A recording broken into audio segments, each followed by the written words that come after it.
প্রিয় দর্শক, আসসালামু আলাইকুম রহমতুল্লাহ। ধামরাইয়ে দোয়া ও ইফতার মাহফিল অনুষ্ঠিত। প্রতিবেদনে ছিলেন মোহাম্মদ মঞ্জুর রহমান রাজ, ধামরাই, ঢাকা।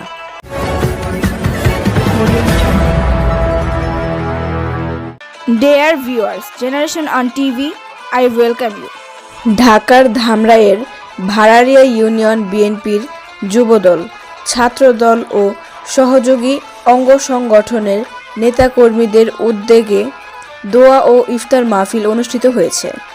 7 মার্চ শুক্রবার উপজেলার ভাড়ারিয়া ইউনিয়নের তেতুলিয়া ইবতেদায়ী হাফিজিয়া মাদ্রাসা ও এতিমখানার মিলনায়তনে এ দোয়া ও ইফতার মাহফিল অনুষ্ঠিত হয়।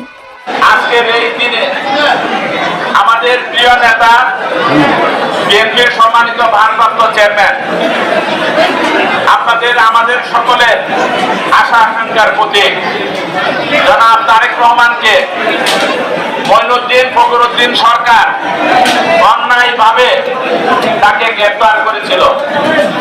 আমি সেই গ্রেফতারের দিন সারা রাত জেগে দিনের বেলায় সারাদিন বুকের বারান্দায় ছিলাম এবং রাত্রিতে যখন তাকে বুকের মধ্যে উপস্থাপন করানোর জন্য দোয়া করবেন, সে যেন বাংলাদেশের সুষ্ঠু নেতৃত্ব দিয়ে বাংলাদেশের জনগণের যে চাওয়া পাওয়া সেটাকে যেন তিনি সঠিকভাবে মূল্যায়ন করতে পারে।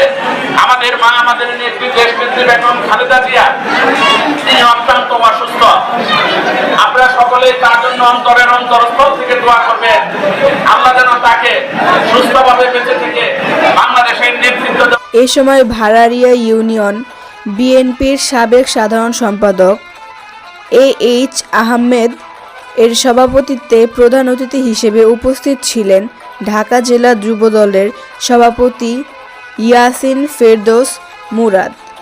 বিশেষ অতিথি হিসেবে উপস্থিত ছিলেন ঢাকা জেলা যুবদলের সহসভাপতি ইবাদুল হক জাহিদ, ঢাকা জেলা যুবদলের 1 নং সহসাংগঠনিক সম্পাদক মোহাম্মদ রাকিব হোসেন, ঢাকা জেলা যুবদল সদস্য ইফতিয়াক আহমেদ ফারুক, সাবেক ছাত্রদল সাধারণ সম্পাদক রনি আহমেদ, ভাড়ারিয়া ইউনিয়ন যুবদল নেতা আবুল কালাম সহ বিএনপির যুবদল, ছাত্রদল ও সহযোগী অঙ্গ সংগঠনের নেতাকর্মী ও এলাকাবাসী উপস্থিত ছিলেন।